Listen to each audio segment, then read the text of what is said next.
"You're a failure, Mom," my daughter sneered, her laughter echoing the utter contempt she held for my dream to open a cafe after my retirement. Before we continue, please subscribe to the channel and let us know where you're listening in the comments. 3 months later, with my cafe not just surviving but thriving, she stood before me, begging for a job.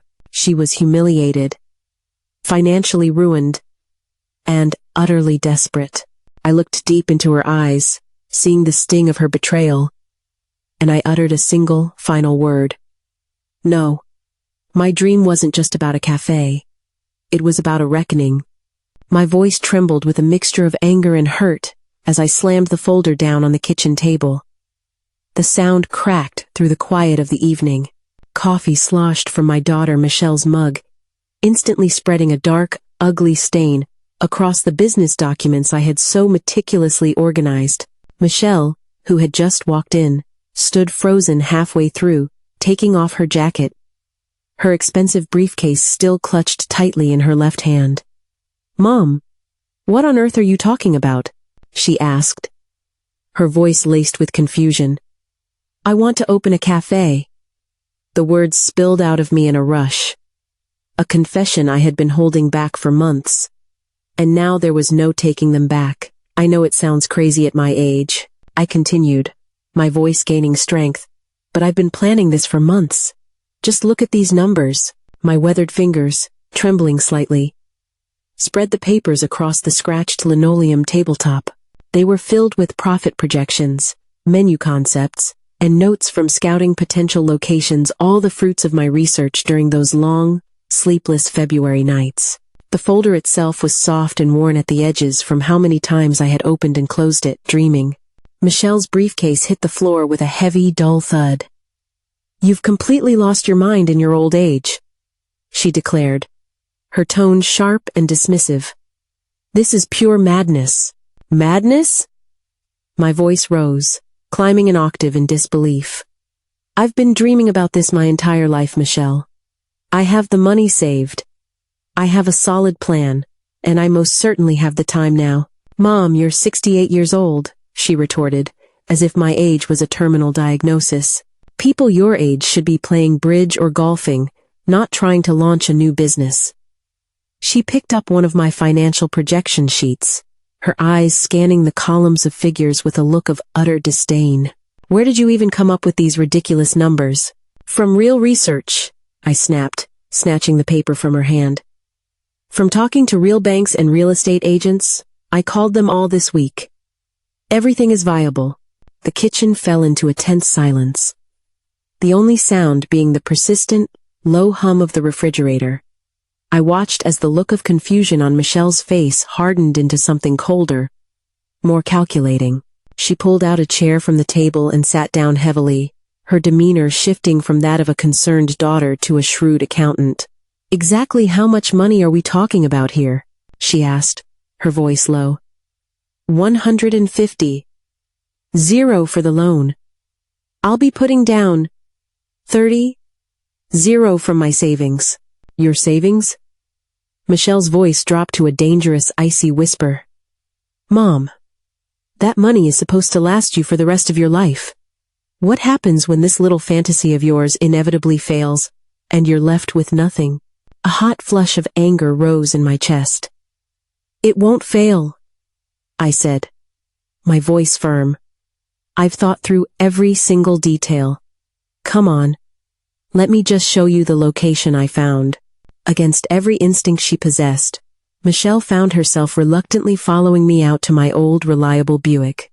The drive to River Street took about 12 minutes, taking us through the familiar suburban neighborhoods of our town.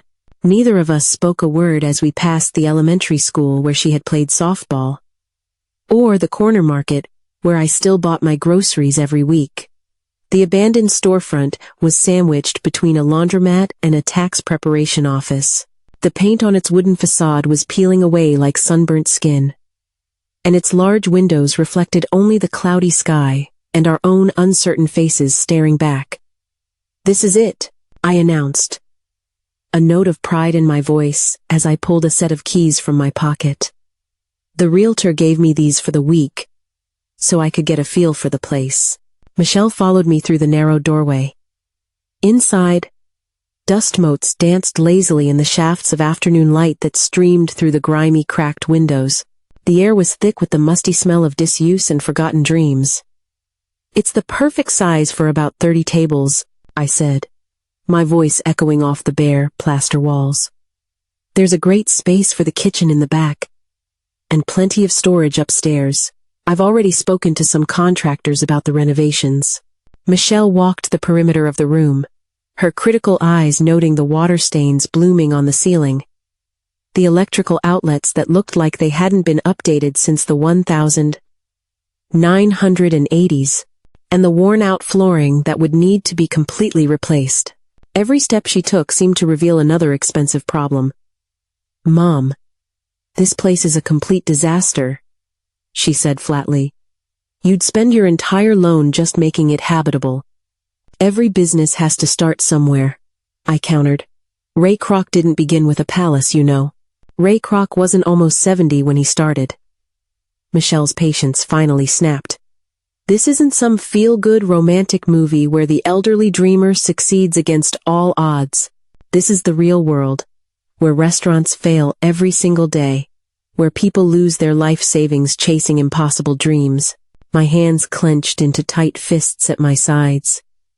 "So, what? I should just give up? Sit in my recliner and wait to die?" "You should be practical," she insisted. "Think about your future. Think about your family. What happens to Dad's memory when you blow through everything the two of you worked so hard to preserve?" The mention of my late husband, Martin, hit me like a physical blow. He had passed away 3 years ago, leaving behind a house filled with memories and a wife who had forgotten how to dream. Until now. "Don't you dare bring your father into this," I whispered, my voice thick with emotion. "He would have supported me. He always did. Dad was practical." Michelle shot back, gesturing wildly at the deteriorating space around us. "He would have talked some sense into you. This isn't a business plan. It's a disastrous gamble with our family's financial security." The drive back to my house was filled with a toxic, suffocating silence. Michelle's knuckles were white as she gripped the steering wheel, her jaw set in a hard line. When she pulled into my driveway, the ticking of the cooling engine sounded like a countdown to an explosion. "Mom, I'm only saying this because I love you," she began, her voice softer now but no less condescending.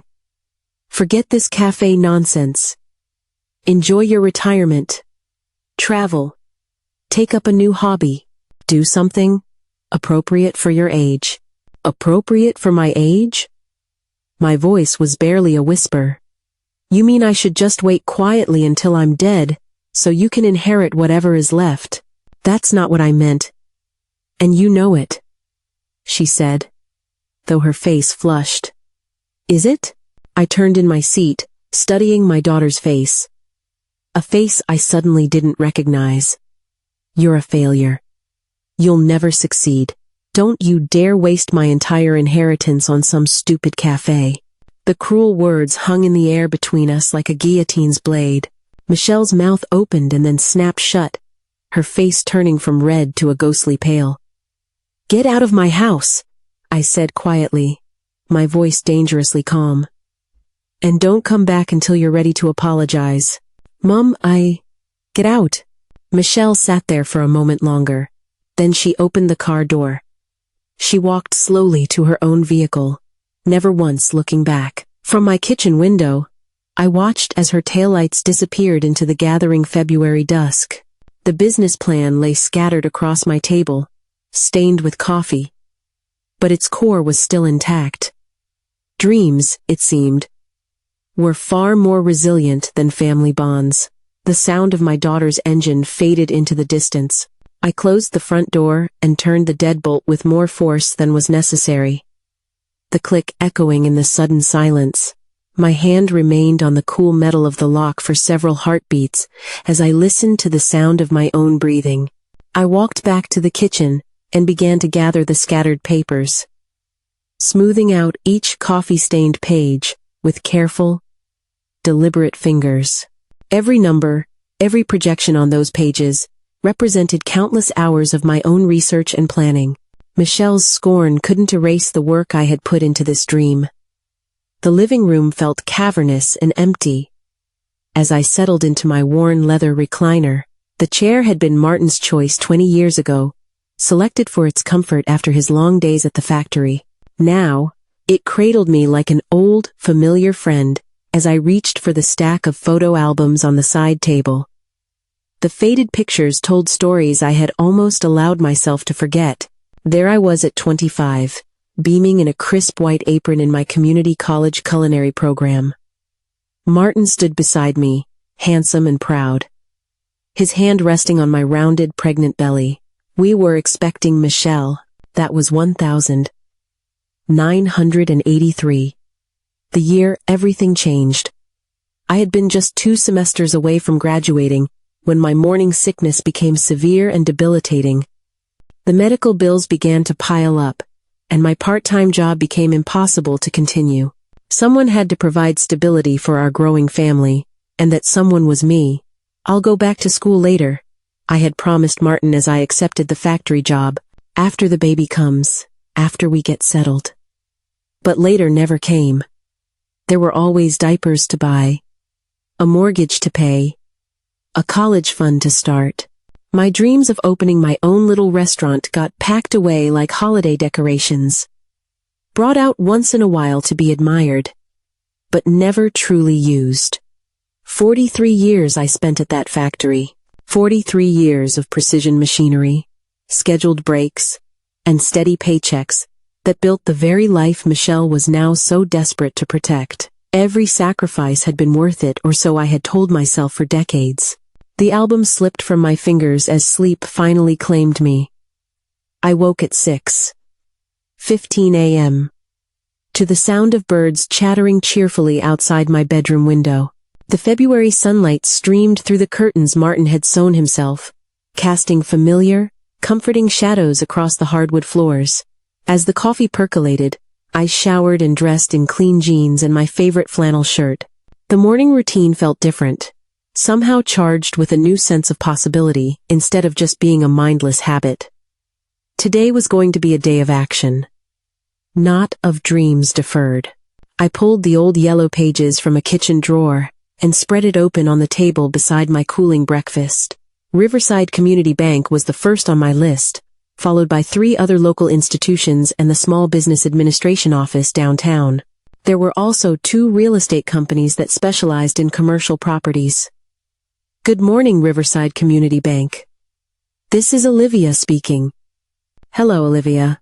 My name is Margaret Ruiz. I'd like to schedule an appointment to discuss a business loan." "Certainly, Miss Ruiz. What type of business are you looking to start?" "A cafe," I said, the words feeling natural and confident on my tongue. "American comfort food with some Mexican influences. I have a complete business plan ready for review."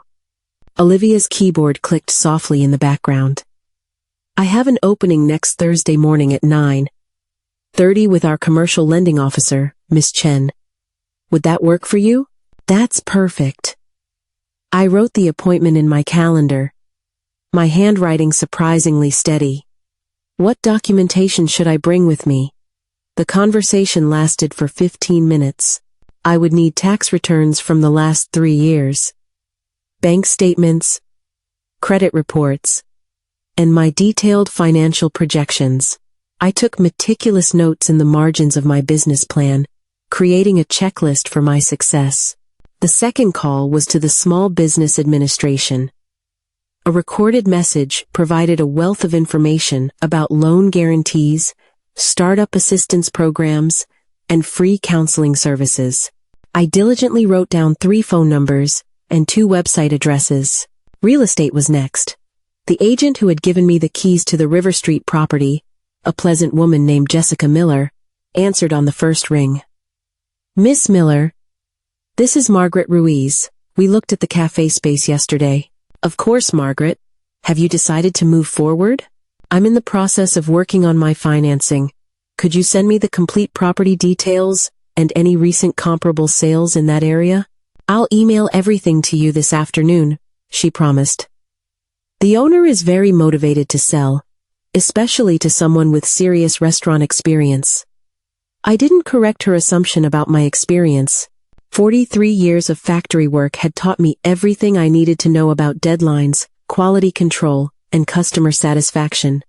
Those skills, I was certain, would translate. By noon, my notebook was filled with a detailed timeline stretching from February through August. It had milestones for loan approval by early March, the property purchase by mid-March, renovations through June, hiring staff in July, and the grand opening in August. Each milestone had specific tasks and deadlines assigned to it. The plan felt real now, substantial and concrete.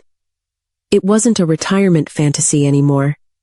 It was a legitimate business venture, with measurable goals and realistic projections. Michelle's cruel words still echoed in my memory, but in the bright light of day, they carried less of a sting. I'll show you, my dear daughter, who the real failure is here, I murmured to myself, closing the notebook. I walked to my bedroom and opened the closet that Martin had organized so carefully before he passed. My best suit hung in a protective plastic bag, a classic navy blue with barely visible pinstripes. It had been purchased for Michelle's college graduation and worn again to Martin's funeral. Now, it would serve a much happier purpose. The suit fit better than I expected. 3 years of grief had stolen 15 pounds from my frame, but the quality tailoring was still evident beneath the looser cut. I stood in front of the bathroom mirror, adjusting the tie and practicing the confident smile I would wear to the bank. Margaret Ruiz, entrepreneur, I said to my reflection. The title felt foreign, but not impossible. Thursday morning couldn't come fast enough. But first, I had 3 more days of preparation. 3 more days to ensure that nothing could derail my late-blooming dream. Michelle's absence in the house felt more like freedom than abandonment. The afternoon sun slanted through the kitchen windows as I returned to my business plan. Every page needed to be reviewed, every number double-checked. Success would require perfection, and perfection demanded the time that I finally had in abundance. Dreams deferred, I was learning, weren't necessarily dreams denied. Sometimes, they were just dreams waiting for the right moment to bloom. 5 days of intense preparation had all led to this moment. I adjusted my tie one final time before walking into the Riverside Community Bank. The lobby smelled of fresh flowers and quiet ambition, its polished marble floors reflecting the bright morning light. I carried my late husband's old leather briefcase, now filled with the documents that held the power to change everything. Miss Ruiz? A woman in her mid-40s with a warm smile approached me with an extended hand. I'm Olivia Chen, the commercial lending officer. Thank you for coming in. Miss Chen's office was a picture of professional success without being ostentatious. Diplomas from UC Riverside and various certificates from banking associations lined one wall. Her desk was neat, holding only a computer, tidy stacks of papers, and a coffee mug that declared, "World's Best Mom." "Please have a seat," she said, gesturing toward a comfortable chair across from her desk. "I understand you're interested in starting a cafe." "That's correct," I replied, opening my briefcase with steady hands. "I've prepared a comprehensive business plan for your review." The next 30 minutes were a blur of careful presentation. I explained my concept for Margaret's Dream, a cozy neighborhood cafe serving American comfort food with a hint of Mexican influence. I detailed my target market, my analysis of the competition, and my revenue projections with the confidence of someone who had researched every possible angle. Miss Chen listened attentively, taking notes and asking sharp, pointed questions about my startup costs, operating expenses, and break-even analysis. Her pen scratched across a yellow legal pad, recording the details that would ultimately determine my future. "Your financial projections appear to be quite realistic," she said, carefully reviewing my spreadsheets. What is the loan amount you're looking to borrow? 150, I stated clearly. I'll be contributing 30 from my personal savings as a down payment. And what can you offer as collateral? My house. The current market value is approximately 200, and there is no existing mortgage. I slid the property assessment across her desk. I've owned it outright for 12 years now. Miss Chen's eyebrows rose slightly. Miss Ruiz, at your age, this is considered a high-risk venture. Most lenders prefer to see borrowers with a longer potential for earning ahead of them. I've dreamed about this my entire life, Miss Chen. It's now or never, I said, meeting her gaze directly. I have 43 years of work experience, excellent credit, and more motivation than most people half my age. Your credit history is indeed excellent, she confirmed, consulting her computer screen. An 820 credit score. No late payments. No outstanding debt, except for monthly utilities. But we will require substantial collateral for a loan of this size. The house covers that requirement, I pointed out. Plus, I have a steady pension income of $200 a month. Miss Chen pulled out a loan application packet that was at least 3 inches thick. If you're serious about proceeding, we'll need these forms completed, along with your tax returns from the last 3 years, bank statements from all your accounts, and proof of your pension income. I reached into my briefcase and withdrew a neatly organized manila folder. Everything is right here. I brought extra copies. For the next hour, we reviewed each document methodically. My tax returns showed a modest but consistent income. My bank statements revealed a woman who lived well below her means and saved religiously. The pension verification from my 43 years at the factory was irrefutable. This is unusually thorough preparation, Miss Chen admitted, clearly impressed. Most applicants require multiple meetings just to gather all this documentation. I believe in being prepared, I said, signing my name on the preliminary application with a steady, confident hand. When can I expect a decision? Assuming the property appraisal confirms your stated value, we should have an answer for you within 10 to 14 business days. The loan committee meets every Tuesday morning. Miss Chen walked me to the lobby, shaking my hand with genuine warmth. Miss Ruiz, I'll be honest with you, this application will receive very serious consideration. Your financial stability and your level of preparation are quite impressive. Outside in the parking lot, I sat in my Buick for several minutes, just letting the reality of the moment sink in. The preliminary approval letter felt substantial in my hands, a tangible piece of hope, even though the final approval was still weeks away. But Miss Chen's encouragement had felt real, not like a polite dismissal. I pulled out my cell phone and dialed the real estate agent's number. Miss Miller, this is Margaret Ruiz. I just left the bank with a preliminary loan approval. Can we schedule another viewing of the River Street property this afternoon? Absolutely, Margaret. How does 30 sound? Perfect. And Miss Miller, I'm ready to make an offer. I started the engine and pulled out of the bank parking lot. In my rearview mirror, I could see Miss Chen's office window on the second floor. She was probably already entering my information into the system, beginning the official process that would transform my dream into a reality.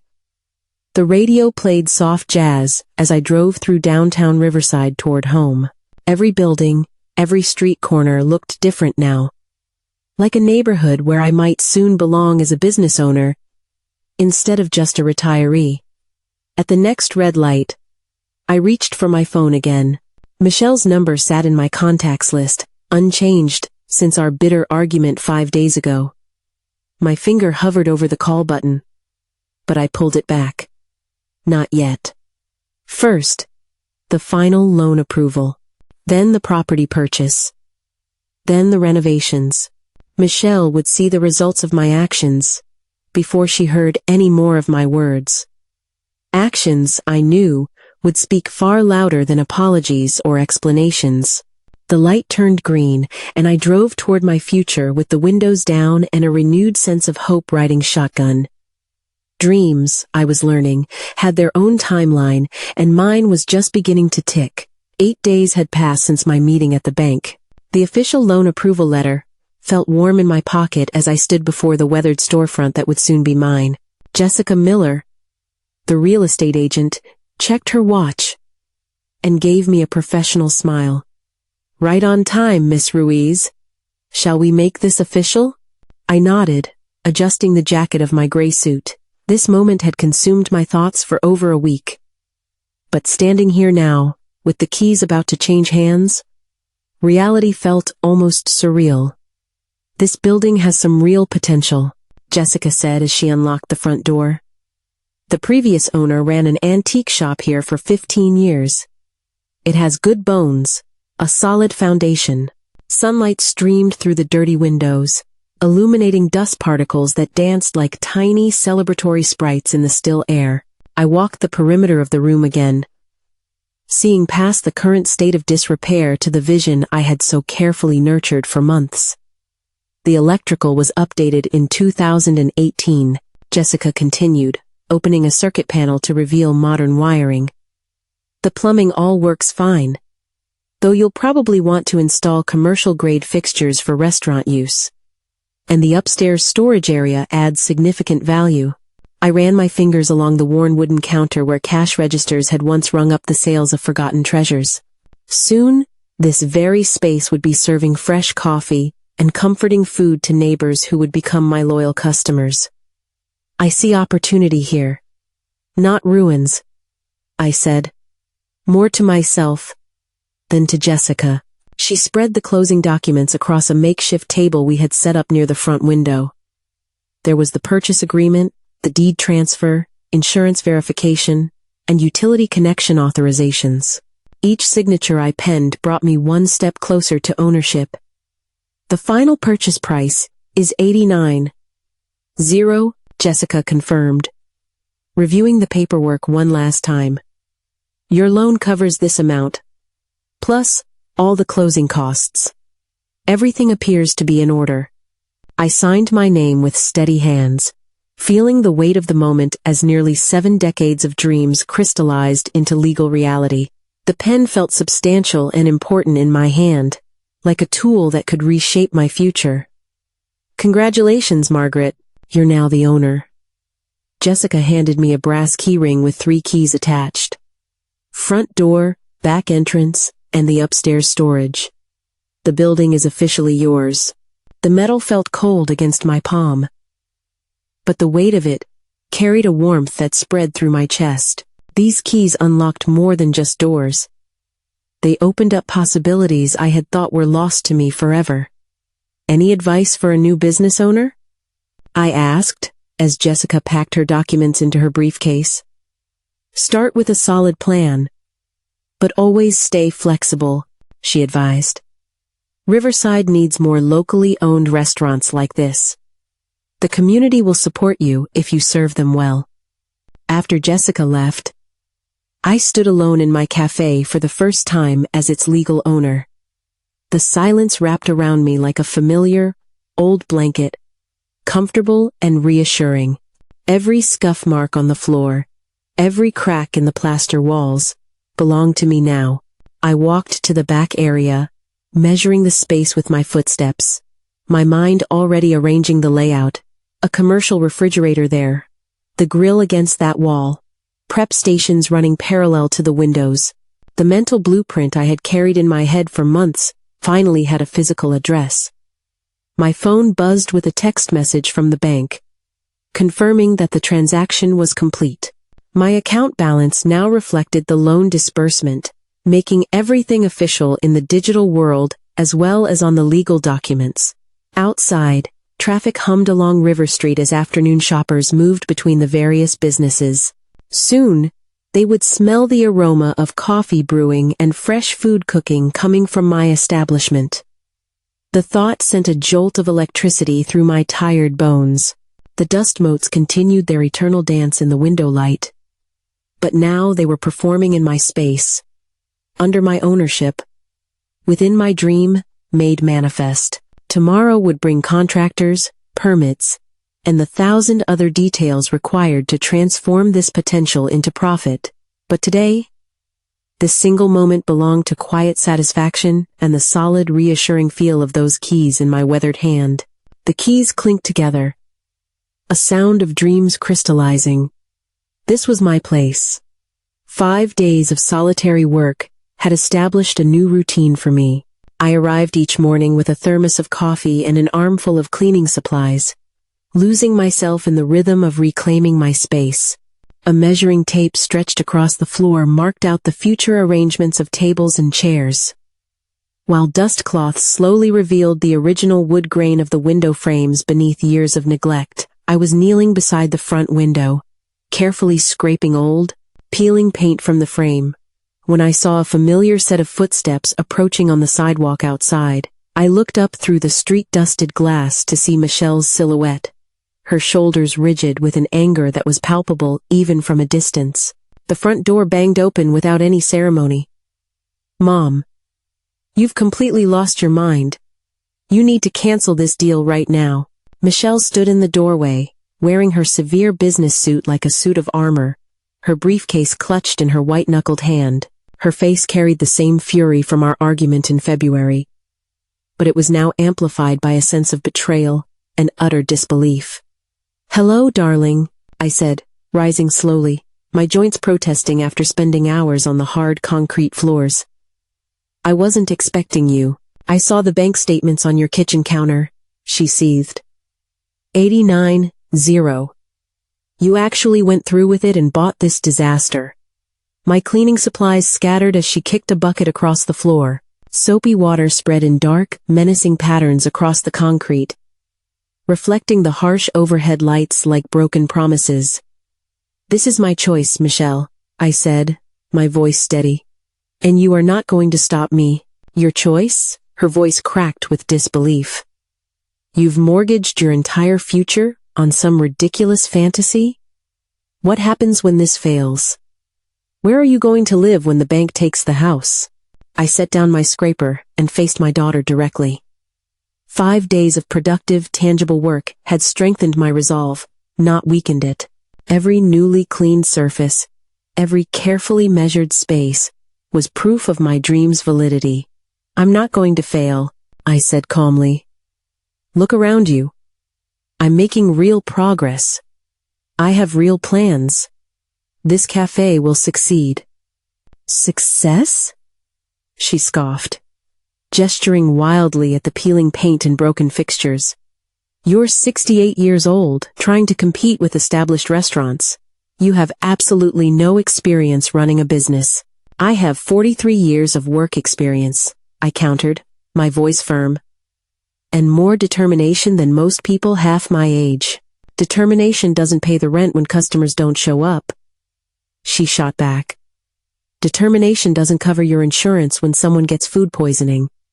The harsh words echoed off the bare walls, carrying a weight that made both of us pause. Michelle's breathing was rapid and shallow, almost panicked, while I remained steady, refusing to buckle under her verbal assault. "You're scared," I said quietly, a sudden realization dawning on me.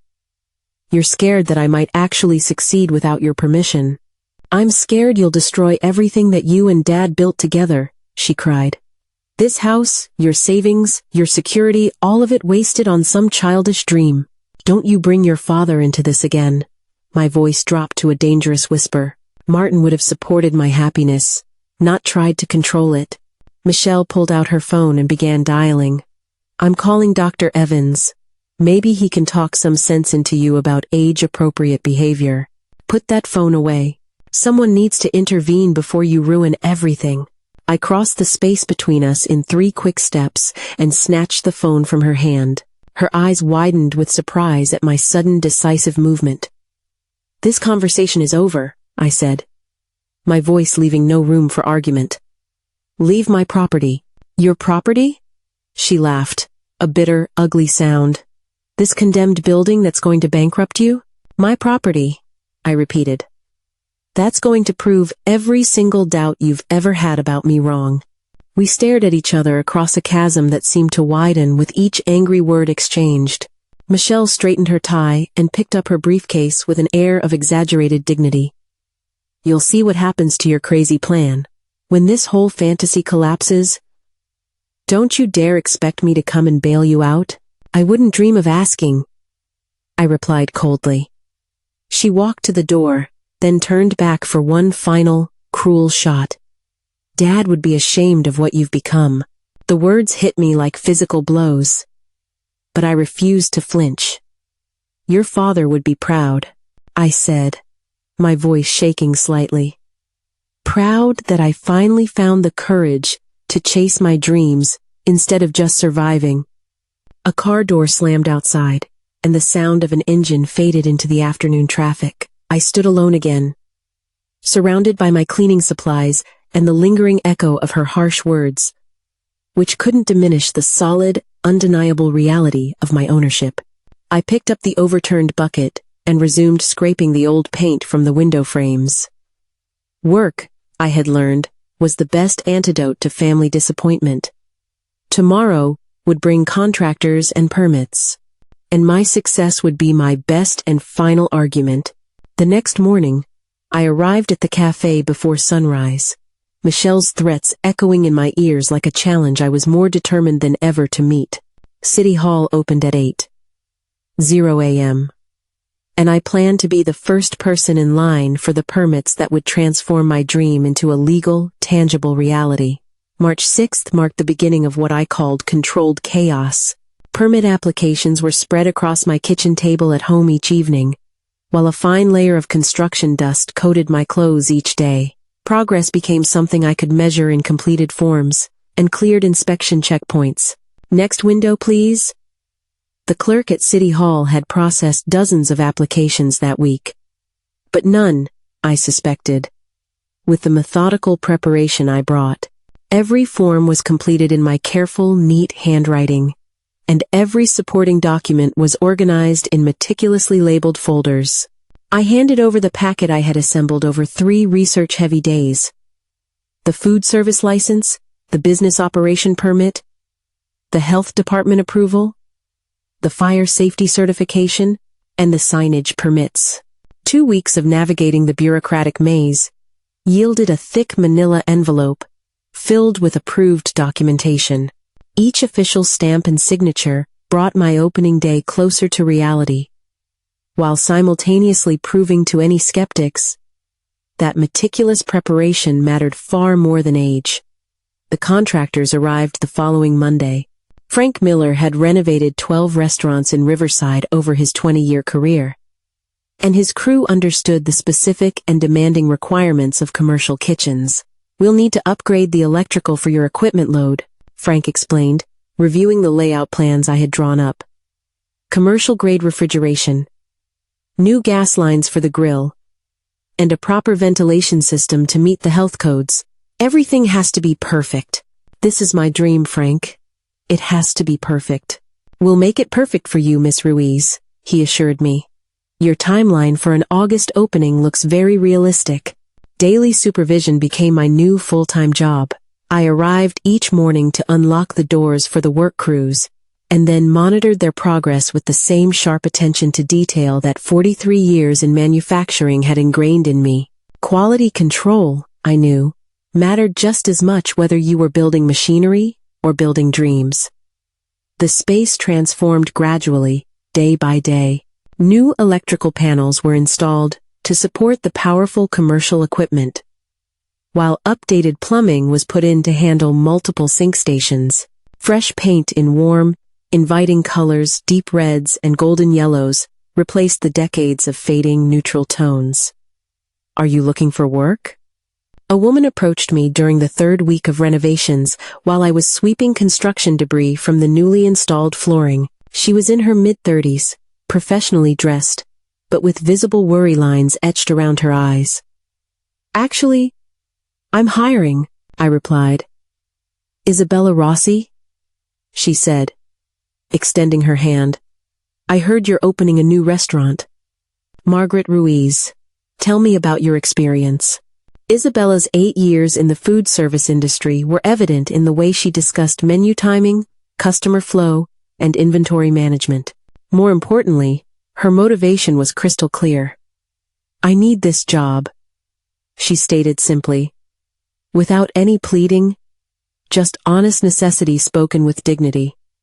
"I have children to support. When can you start training?" I asked. The following week brought Tyler Green, a bright-eyed 22-year-old fresh out of culinary school, whose boundless enthusiasm reminded me of my own youthful ambitions. "I've always wanted to work in the restaurant business," he said, his energy filling the space. As he described his formal training and his eagerness to learn the practical side of food service. By the end of the month, the equipment installation was complete. The commercial refrigerators hummed efficiently, while the 6-burner gas range stood ready, awaiting its first orders. The dining room tables and chairs arrived from a restaurant supply company, finally transforming the space from a construction site into an actual cafe. My evenings were now filled with menu development sessions.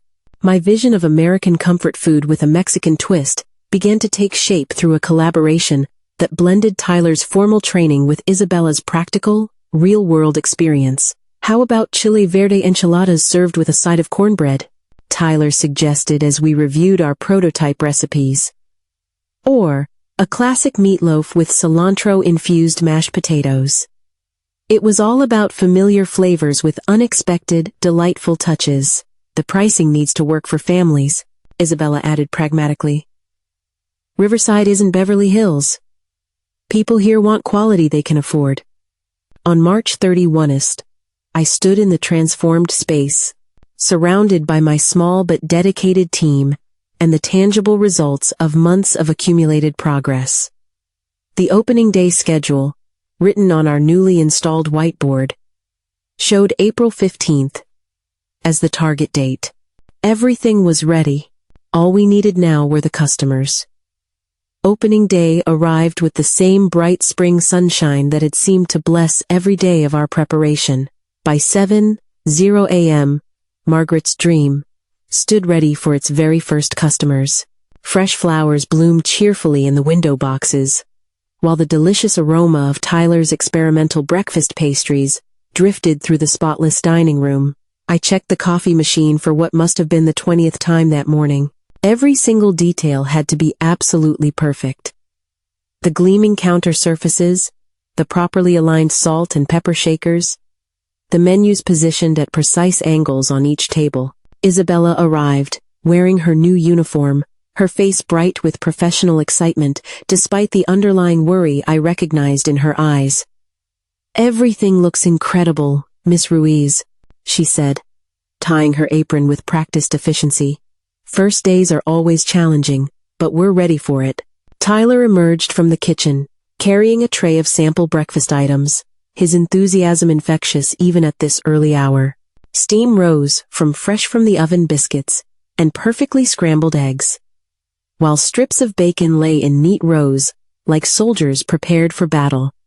"Today is going to be great, you'll see," he announced, though I hadn't expressed any of my doubts aloud. His culinary school optimism remained undaunted by the stark reality of the empty tables stretching out before us. By 8:00 a.m., the morning rush I had so vividly anticipated had become the morning wait.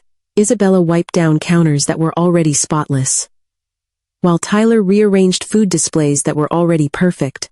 I stood at the front window, my heart sinking as I watched pedestrians hurry past without even a single glance at our carefully designed signage. "Maybe they just don't know we're open yet," Isabella suggested.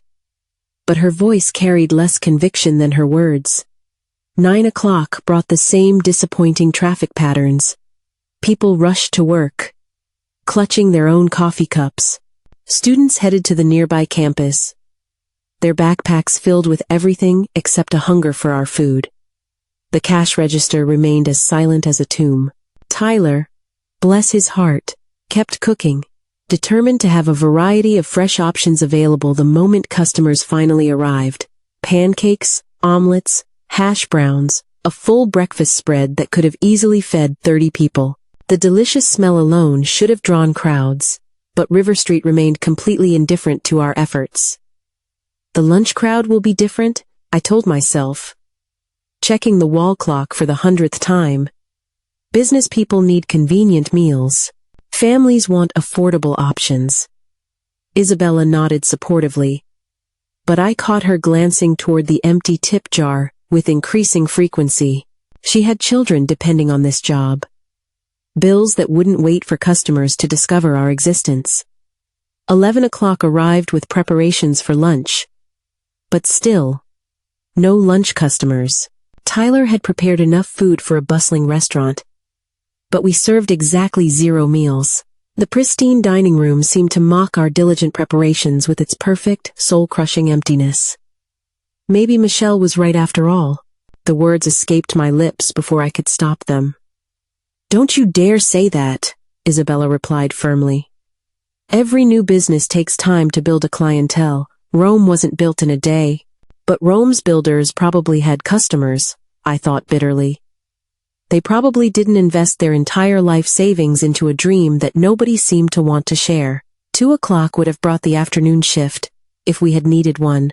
Instead, the 3 of us stood in our beautiful, empty cafe, like actors performing for an audience that had never bought tickets. The coffee grew cold in its carafes while the lunch specials dried out under the heat lamps. "Should we maybe close early?" Tyler asked quietly, his morning enthusiasm finally extinguished by the harsh reality of the day. No. The word came out harsher than I had intended. "We stay open until 6, just as we planned." Professional businesses maintain consistent hours. But the professionalism felt hollow and pointless when our profit was non-existent, and our purpose seemed entirely misguided. Every dollar I had spent on ingredients, every hour of preparation time, every ounce of hope I had invested in this venture, now appeared to have been wasted on a community that had absolutely no interest in Margaret's dream. 6 o'clock finally arrived like a death sentence. I locked the front door, while Isabella and Tyler cleaned equipment that had barely been used.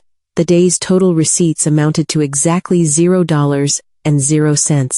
"Same time tomorrow?" Isabella asked, though a deep uncertainty now colored her professional demeanor. "Same time tomorrow," I confirmed, hoping my voice carried more confidence than I actually felt. Standing outside my failed cafe, looking back through the large windows at the empty tables and unused chairs, I wondered if my daughter's harsh predictions were about to prove prophetic. Perhaps dreams deferred really were just dreams denied. The keys felt heavier in my hand than they had on the day I bought the place. The next morning arrived with the same brilliant sunshine, but my enthusiasm had dimmed to a sense of dutiful determination. I unlocked the cafe doors with far less fanfare, and much more resignation than I had during yesterday's grand opening. Isabella arrived precisely on time, a testament to her professionalism, despite yesterday's discouraging results. Her loyalty meant everything to me, especially at a moment when my own confidence was so profoundly shaken. Tyler bounded through the back entrance with a renewed energy, seemingly convinced that yesterday was merely a case of unfortunate timing. "Second-day jitters," he announced cheerfully. "Happens to everyone." I wanted so badly to share his optimism, but the image of the empty cash registers spoke louder than any positive thinking. We began to prepare for another day of serving beautiful food to absolutely no one, another day of proving my daughter's warnings correct. Then, at 8:15 a.m., our very first customer appeared. "You're finally opened. We've been waiting for this," an elderly gentleman said as he pushed through our front door, followed by his wife, who moved with careful steps but had a look of genuine excitement on her face. "Good morning," I managed to say, surprised by how rusty my customer service voice sounded after a full day of silence. "Coffee for 2, please," the woman said as she settled into a corner booth. "And whatever it is that smells so delicious back there." Her husband approached the counter with obvious pleasure, Tyler appeared from the kitchen as if on cue, carrying plates of fresh breakfast items, his morning preparations finally finding their intended purpose. Isabella poured their coffee with steady, professional hands, her confident demeanor instantly restored by having actual customers to serve. Before I could even process this wonderful new development, more people began to enter. A young mother with 2 small children in tow. 3 business people discussing contracts over shared newspapers. A college student, who claimed the window seat with her laptop and textbooks. The phone rang, and I answered it while Isabella expertly handled the incoming orders, and Tyler managed the increasing demands from the kitchen. Margaret's dream. How can I help you? Oh, I am so sorry, the voice on the other end, belonging to Megan Davis, our marketing coordinator, sounded absolutely mortified. I completely mixed up the dates in the advertising. I accidentally printed May 24th instead of May 23rd in all of the promotional materials. Yesterday was supposed to be your soft opening for staff, but everyone thought today was the real launch. A wave of profound relief flooded through me like a cool summer rain. There was nothing wrong with our concept, our food, or our location. A simple, silly printing error had cost us our opening day customers, but it hadn't damaged our fundamental business model in the slightest. Thank you for calling, I said, my eyes watching as Isabella skillfully managed 3 tables at once, while Tyler sent out plate after plate of steaming, delicious food. We're handling the situation just fine. By 10:00 a.m., every single table was occupied. The lively buzz of conversation filled our dining room with the very sounds I had imagined for so many months. I saw satisfied customers discussing our menu, families sharing meals, and business people planning their days over our coffee. Order up, Tyler called from the kitchen, his formal culinary training finally meeting the demands of the real world. Plates moved from the preparation line to the service counter with an increasing efficiency, while our cash register happily recorded transaction after transaction. Isabella moved between the tables with a practiced grace, refilling coffee cups and clearing plates, as customers complimented both the quality of the food and her excellent service. Tips began to accumulate in her jar, a tangible validation of everything we had worked so hard to create. This is the best Eggs Benedict in all of Riverside, one customer announced loudly to his dining companion. This place is going to be incredibly popular. Popular felt like an understatement. By noon, we had a waiting list. Customers stood patiently outside our door, willing to wait for a table in a restaurant that just yesterday couldn't attract a single patron. We're going to need more staff, Isabella whispered to me during a brief lull between orders. We're going to need more everything, I replied, watching in awe as Tyler simultaneously managed 6 different breakfast orders. While maintaining his high standards of quality and presentation, the lunch rush merged seamlessly with the extended breakfast service, and the afternoon brought a steady stream of new customers. Students quickly discovered our student-friendly prices, while retirees appreciated our comfortable atmosphere and generous portions. At closing time, I counted the day's receipts with hands that trembled from exhaustion rather than anxiety.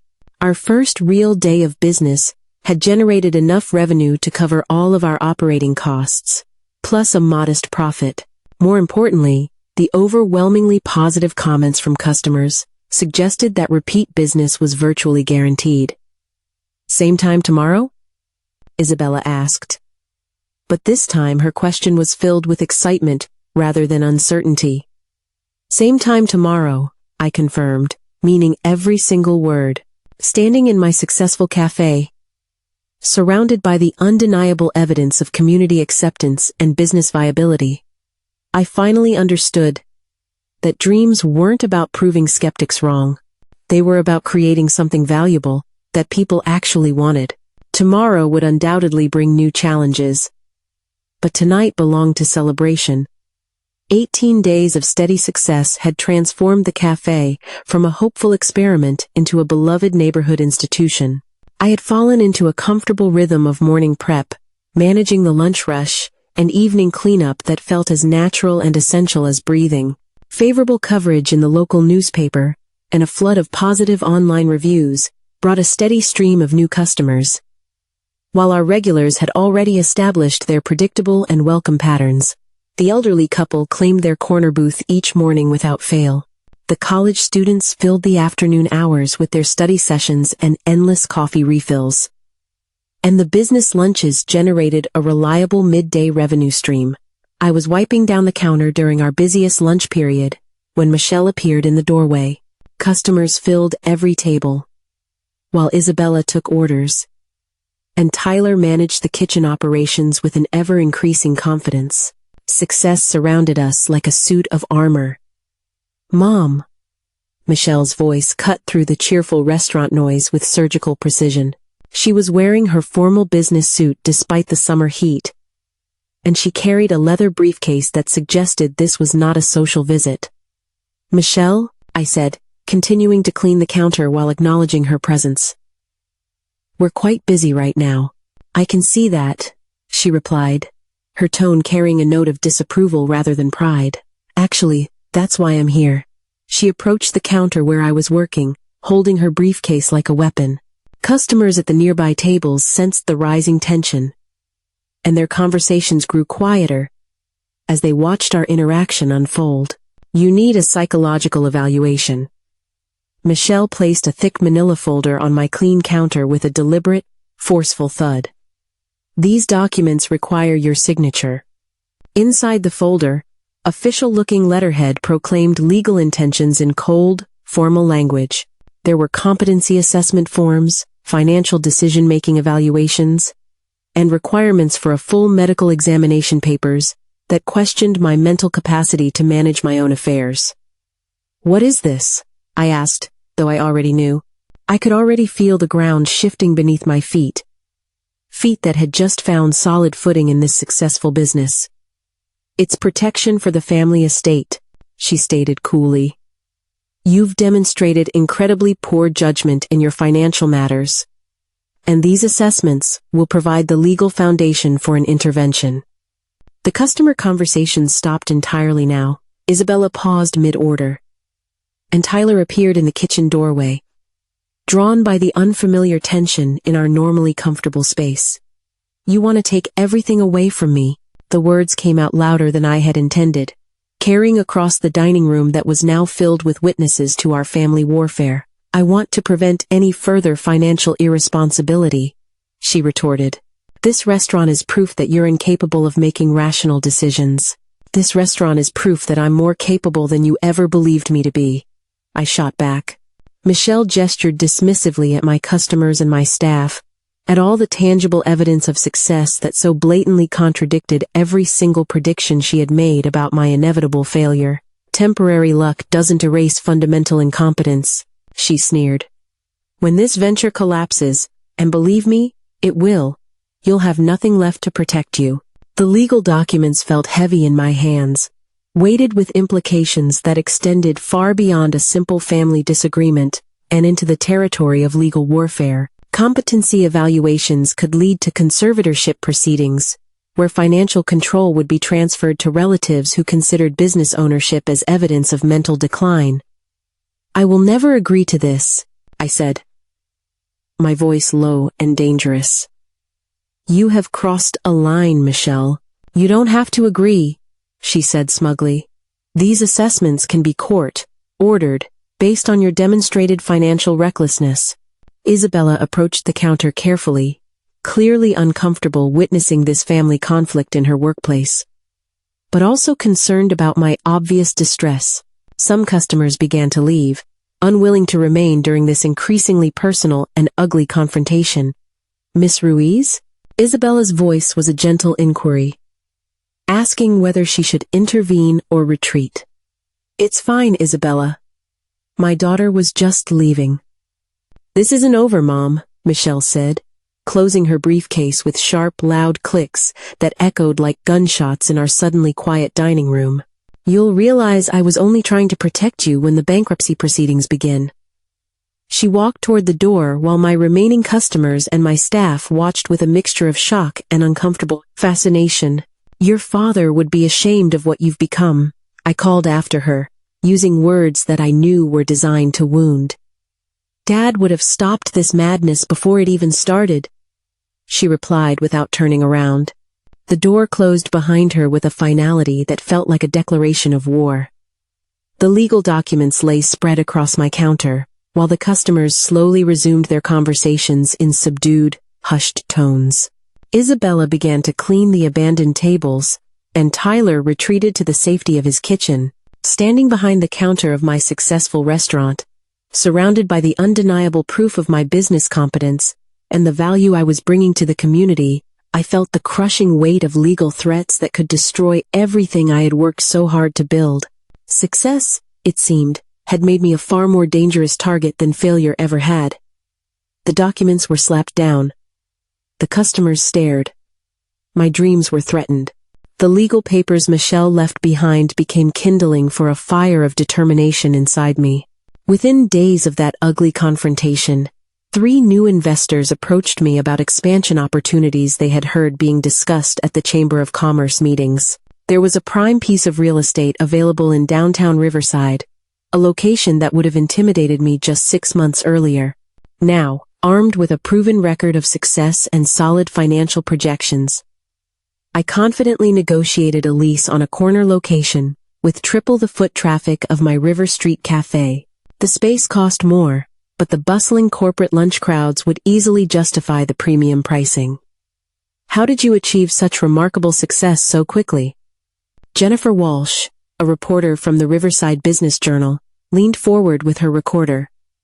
Her interest in my unexpected story, clearly genuine. The secret, I replied, surprised by how natural and comfortable these interviews had become, lies in pairing dreams with sheer determination. Age doesn't diminish your vision. It refines it. Isabella had earned a promotion to assistant manager, and she was now coordinating operations between both locations, while Tyler was busy developing a new catering menu for the local offices. 6 new employees brought a fresh energy and a range of skills that transformed our small operation from a family-style restaurant into a legitimate business empire. The grand opening of the downtown location attracted city council members, local celebrities, and business leaders who, just 6 months earlier, wouldn't have known my name. The ribbon-cutting ceremonies felt surreal for someone who had once been dismissed as an incompetent, aging dreamer. You've inspired all of us to believe in new possibilities, Isabella said during one of our staff meetings, as she reviewed financial reports that showed a monthly revenue growth of 40%. Seeing you succeed like this gives everyone hope. The media attention brought me recognition far beyond Riverside. I received nominations for Senior Entrepreneur of the Year, speaking invitations at local colleges, and requests to mentor other aspiring business owners over the age of 60. My story became living proof that retirement could be a beginning rather than an ending. The original location on River Street maintained its cozy neighborhood charm, while the new downtown cafe catered to professional crowds seeking quality meals during their busy workdays. We had different menus and different atmospheres, but the same consistent standards of quality that built our reputation across diverse customer bases. My financial projections showed that I would be able to repay my loan well ahead of schedule, with the profits supporting a further expansion into catering services that local businesses eagerly embraced. Success bred a new confidence in me, which in turn bred further success, creating a cycle I had never imagined possible. Standing before the microphones at the Riverside Chamber of Commerce luncheon, accepting an award for business achievement, I reflected on the incredible journey from my daughter's dismissive laughter to this moment of community celebration. Vindication tasted sweeter than any item we had ever served on our menu. This is just the beginning, I told the applauding audience. Dreams don't have expiration dates. They have activation dates. The evening news featured our story as an inspiration for senior citizens who were considering late-life career changes. I began receiving phone calls from retirees all across California, seeking my advice about how to pursue their own postponed ambitions. August arrived with a sweltering summer heat and an unprecedented level of success. Both of my locations were operating at full capacity, and the catering requests now exceeded our ability to fulfill them all. Our staff meetings were focused on strategies for sustainable growth, rather than just concerns about survival. One afternoon, as I was reviewing the financial reports in my office at the original cafe, I noticed a familiar movement in the corner booth. It was Michelle. She sat hunched over a single, untouched cup of coffee, wearing clothes that looked much cheaper than her usual business attire. She was staring at her own hands, not at the financial documents that had once made her so angry. How long had she been sitting there? Just watching. The familiar silhouette in the corner booth made my pen freeze mid-calculation. Michelle sat hunched over a single cup of coffee, staring intently at her hands, instead of the bustling cafe that had once been the source of her anger. I set down my pen and studied my daughter's appearance. Gone was the expensive, severe business suit, replaced by casual clothes that strongly suggested financial constraints.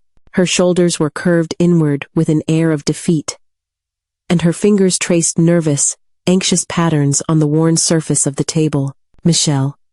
I didn't move from my desk, letting her choose whether to approach me or to flee. Mom. She looked up at me briefly, then quickly returned her attention to her coffee cup. Busy as always, I see. Business requires attention, I replied, gesturing at the spreadsheets that showed the impressive revenue from both of my locations. Success doesn't maintain itself. No, I suppose it doesn't, she said, her voice carrying none of the aggressive confidence I remembered from our last encounter. Congratulations on the expansion. The downtown location looks very impressive. You've been watching. It's hard to miss the media coverage, she said with a humorless smile. Local senior builds restaurant empire. It's quite the headline. We sat in an uncomfortable silence, while the afternoon light shifted through the windows of the building she had once threatened to take away from me through legal manipulation. The irony of the situation was not lost on either of us. I was fired, she said, the words emerging without any preamble, as if she had been rehearsing them for hours. For trying to have you declared incompetent. A corporate investigation found that I had violated company policy by using company resources for personal legal matters.